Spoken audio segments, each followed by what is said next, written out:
Isang mapagpalang araw po sa ating lahat, lalong-lalo na po sa lahat ng ating MCOs, member consumer owners. Muli, malugod po namin kayong tinatanggap sa ating another episode of Bantay Kuryente Video Podcast. At ngayong araw po ay makakasama natin si Vice Mayor Ed Yumang. Magandang araw po, Vice Mayor. Magandang umaga din po sa inyo at sa lahat po nakikinig sa ating Bantay Kuryente Podcast. Ayan, para po sa ating unang katanungan, Vice Mayor, para sa mga hindi nakakaalam tungkol sa papel ng sangguniang panglungsod, ano nga po ba ang papel ng konseho ukol sa issue ng Socoteco 2? Malagang papel ng sangguniang panglungsod sa usaping hinaharap ng Socoteco 2. Kasi unang-una, ang sangguniang panglungsod ay miyembro din ng miyembro consumer owner din ng Socoteco 2. Ang lungsod ng General Santos bilang local government unit ay isa sa pinakamalaki na ambag sa Socoteco 2 at owner din siya. Member consumer din siya ng Socoteco 2. Pangalawa, tayo po ay inelect. Bawat isang miyembro ng konseho ay binoto at binigyan ng otoridad para i-represent ang taong bayan. At ang taong bayan ng lungsod ng General Santos, ang nakakarami dyan ay miyembro ng Socoteco 2, members si consumer owners din siya. Bilang isang miyembro, ay may karapatan tayo na sa lahat ng impormasyon tungkol sa operation ng Socoteco 2. Subalit sa mga nagdaang panahon, lalong-lalo na sa problema kinakarap ngayon, mukha hindi natin alam, hindi tayo binigyan ng pansin na dapat malaman kung ano talaga ang problema na kinakaharap ng Socoteco 2. Na hanggang ngayon, as of this time of speaking, hindi pa rin obligado dapat under sa Articles of Incorporation ng Socoteco 2 at sa mga batas na nagpapatupad nito, obligado ang Socoteco 2 Management at Board of Directors na bigyan ng tamang impormasyon ukol sa hinaharap ng Socoteco 2. Kaya nga po, tayo sa Sangguniang Panglungsod, ako po isang napakasaya po natin, na kahit na magkakaiba kami ng political colors, ay nagkakaisa naman kami na harapin itong suliranin ng Socoteco 2. Nagkakaisa kami na ipatawag ang Socoteco 2 Management at saka Board of Directors upang ipaliwanag ang pangyayari at pangyayari tungkol at ukol sa operasyon ng Socoteco 2. Ang stand po namin ay nagkakaisa kami for transparency. Matagal ng panahon, lalong-lalo na sa problema ng Socoteco 2 ng management at saka Board of Directors na sinabi ko kanina, na hanggang ngayon, before sa AGMA, hindi nila binigyan pansin, hindi nila binigyan bili ang karapatan ng bawat MCOs na bigyan ng tamang impormasyon. Ano yung problema ng Socoteco 2? Bakit nakakaproblema sila sa finances? Bakit meron tayong high system loss? Bakit hindi naaprubahan ang ating CAPEX? Ano ang ginawa nila as Board of Directors? Sinisweldohan natin sila. Hindi dapat sila matulog. So yun ang tinututukan natin. May mga panggamba po ang ilang member consumer owners or MCOs na ang 70-30 split sa ownership na pabor sa pribadong kumpanya ay magreresulta ng pagtaas ng singil ng kuryente. Paano po ito babantayan o reresolbahin ng SP upang maprotektahan ang consumer sa mga service areas ng Socoteco 2? As of this time, pag sinabi natin privatization, whether it is 70-30, whether it is Meralco, it is Ignite, if it is a privatization, kapag nag-privatization kasi, ang magiging objective yan is for profit.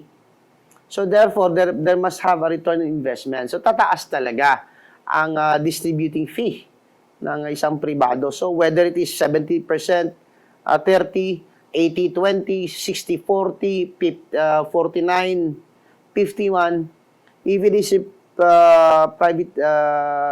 if it is run by a private corporation, there will be a systematic increase of our bill. Sa inyo po bang palagay, bilang isang abogado at mambabatas, may kapangyarihan po ba ang lokal na pamahalaan na harangan o ipatigil ang JVA o Joint Venture Agreement kung makikitang hindi ito pabor sa interes ng publiko? Wala pong jurisdiction. Under sa local government code, wala pong jurisdiction ng Sangguniang Panglungsod upang harangin kung whatever activities sa Socoteco 2.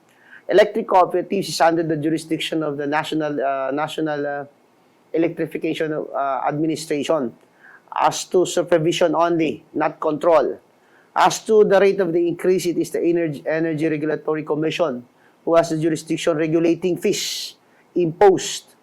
As to kung paano harangan po ang AGMA, kung meron talagang matutuloy na AGMA, it is the Regional Trial Court. It is the Regional Trial Court, depende po sa remedy na ipa-file against the Socoteco 2. Marami pong consumer advocacy groups ang humihiling ng isang opisyal na referendum o mas malawak na public hearing bago pinal na aprubahan ng anumang kasunduan. Tama po yun. Tama po yun. Sabi ko nga kanina, obligasyon ng Socoteco 2 na bigyan ng tamang impormasyon. Ano ang ano ang inaharap at kinakaharap ng Socoteco 2, bakit nagaganito yung problemang ito. At hindi tayo dapat mabilisan, hindi tayo dapat haakbang ng mabilisan. Ito yung pinag-iisipan ng husto ng bawat miyembro ng Socoteco 2. As of this time, how can the members, consumers, owners, paano ang ating mga members, consumers, and owners ng Socoteco 2 makakapag-decide ng tama kung walang sapat na impormasyon, walang sapat na knowledge na naibigay sa kanila bilang isa nilang karapatan ng Socoteco 2 na tinitingala ng bawat isang members, consumers, owners. Mismong ang konseho po ang nagbunyag ng matinding issue sa pera ng kooperatiba, gaya ng questionableng 59 million pesos remarketing proceeds at ang lumabas na audit ukol sa mahigit 1.8 billion na walang malinaw na dokumento noong 2023 at Tama 2024. po yun.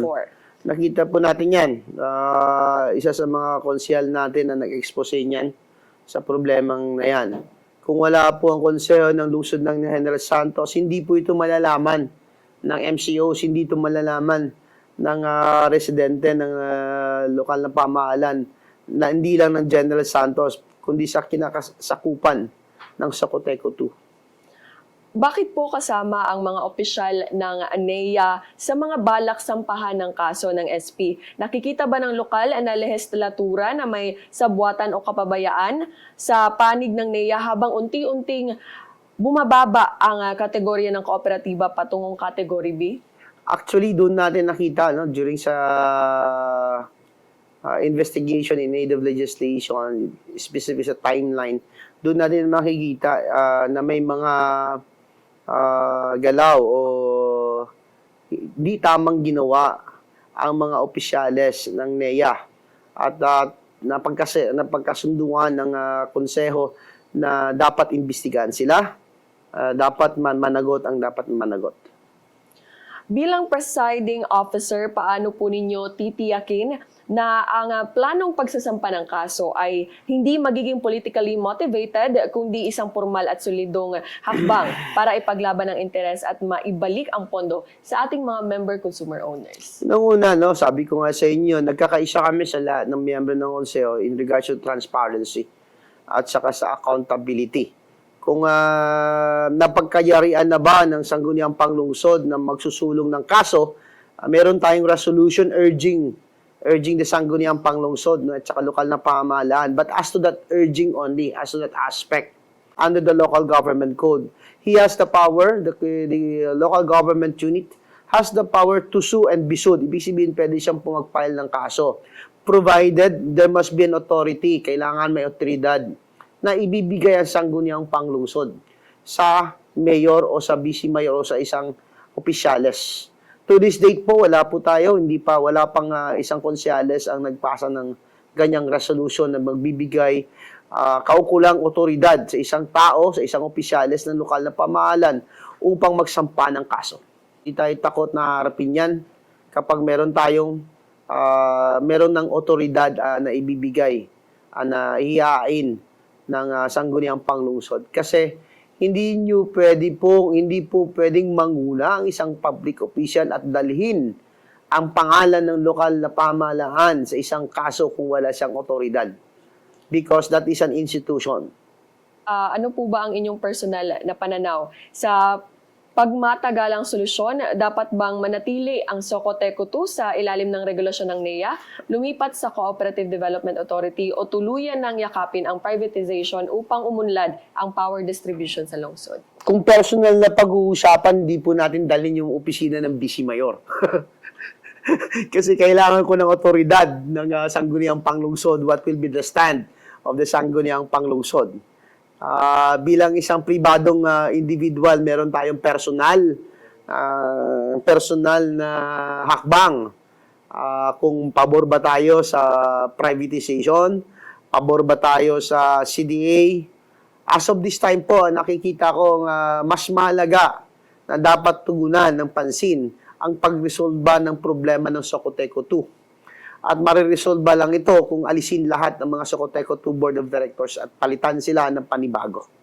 Ano po ba ang inyong mensahe sa lahat ng ating mga MCOs? Sa ating mga MCOs, tayo dapat ay maging vigilante. Tayo dapat ay maging vigilante sa usaping ito. Hindi ito ngayon lang na problema. Ito'y ating yayakapin. Ito'y ating kagargahin. Hindi lamang sa ating henerasyon, kundi sa sumusunod na henerasyon. So dapat pag-isipan hindi lang kaisa. You have to think this 7 folds or 7 times, 7 times times 7 times times 7 times. So it's thousands na dapat pag-isipan. Dahil ito'y napakalaking problema. Malaki po ang sulinan ng Socoteco 2. Ang elektrisidad po ay isang public utility. It is imbued with public interest. Therefore, we must participate.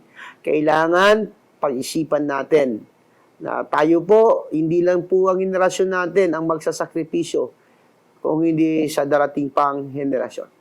Maraming salamat Thank po, you very Vice much, Mayor, sa pagpapaunlak po ng aming imbitasyon. Maraming salamat din po sa lahat na nakikinig dito. Ako po'y nagagalak at very grateful sa Bantay Kuryente, sa pagbibigay po ng panahon kay Atty. Jose Mariumang bilang Vice Mayor upang ilahad ang nakita naming problema sa Socoteco 2 at ang stand ng Sangguniang Panglungsod base po sa resolution na ipinasa ng Sangguniang Panglungsod. Sa sinabi ko nga po sa inyo, sa lahat ng MCO, kakibat nyo kami, nasa harapan nyo kami kapag ang usapin ay transparency at accountability. Magandang umaga o magandang araw po sa inyo lahat. Ayan, muli ay maraming salamat po sa lahat ng ating manonood at naway maging aware po tayo sa mga nangyayari lalong-lalo na po sa ating mga MCOs. Kita-kits po sa susunod na episode ng Bantay Kuryente Video Podcast.